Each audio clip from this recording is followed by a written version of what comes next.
So today's article I think is a good one because Otto English here makes a very good case, basically saying the title of the article, "The British public still have no idea what they voted for with Brexit, and it's not elitist to admit it." And it isn't.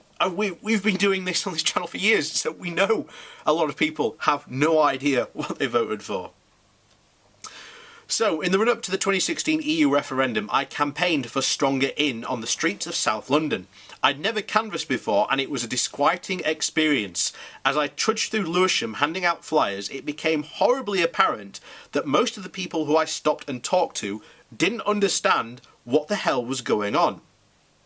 Some asked me to explain it. Others told me they were voting for Boris. One guy took my arm and informed me that chaos is good, so I'm voting for chaos. One of my children's teachers, who I bumped into by the station, asked me which way she should vote.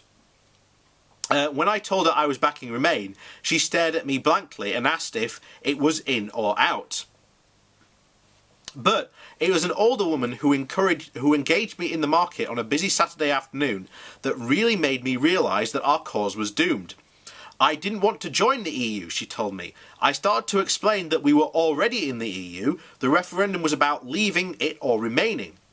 When I took out my phone to prove my point, she stopped me in my tracks and repeated very deliberately, "No, I'm sorry, I've made up my mind. I don't care about that. I'm voting against it." And that was the end of that. The uncomfortable truth is that whether you voted Remain or Leave in June of 2016, you were probably voted emotionally. Very few people understood it, inviting a large uninformed public to make a judgment on something as unfathomably complex as our membership of the EU was akin to asking a 6-year-old to perform brain surgery with a crayon. And it's not just Brexit. Most people simply do not fathom politics. Most have no understanding of concepts like pool sovereignty or how net migration works, or what first past the post is, or how our unwritten constitution functions. Frankly, many don't even care. Why should they? In a parliamentary democracy, we elect politicians to make important decisions on our behalf. That's how the system has functioned for decades, and also why Britain has traditionally advertedly avoided referendums, which reduce perplexingly magnitude of matters into a binary choice. Thatcher famously called referendums the tools of demagogues and dictators. But they are more than that. They are a dangerous capitulation of responsibility by an executive to an electorate less equipped to make judgments than they. Forget the people's will. All evidence demonstrates that the people's ignorance is staggering. Around half of adults don't know who their MP is, while just 11% can name just one of their MEPs. A survey carried out in the run-up to the 2015 general election revealed that 96% of Britons confessed to having no interest in politics, while a staggering 59% couldn't even name the then Prime Minister David Cameron. And yet we are told daily that the people understood what they were voting for, that the sacred result delivered by the hallowed 52% one day in June 2016 now dictates the course of our nation's destiny. The British public might be cheerfully ignorant of the mechanisms of politics, but put them in the polling station and they are apparently transformed into a master race of all-knowing super beings who can do no wrong, whose will must be delivered at all costs. Do British people really understand the backstop? Of course not. What WTO rules actually mean? No. Who generally comprehends the difference between the Norwegian or the Canadian models?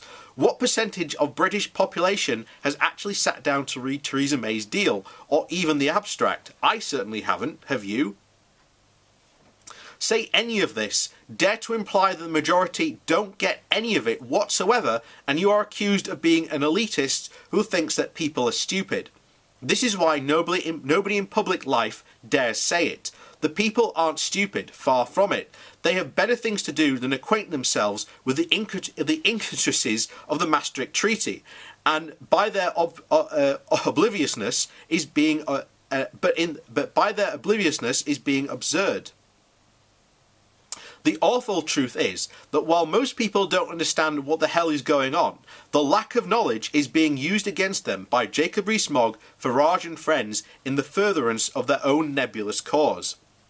It's time for a little more honesty. Let's be frank, nobody understands what the hell is going on.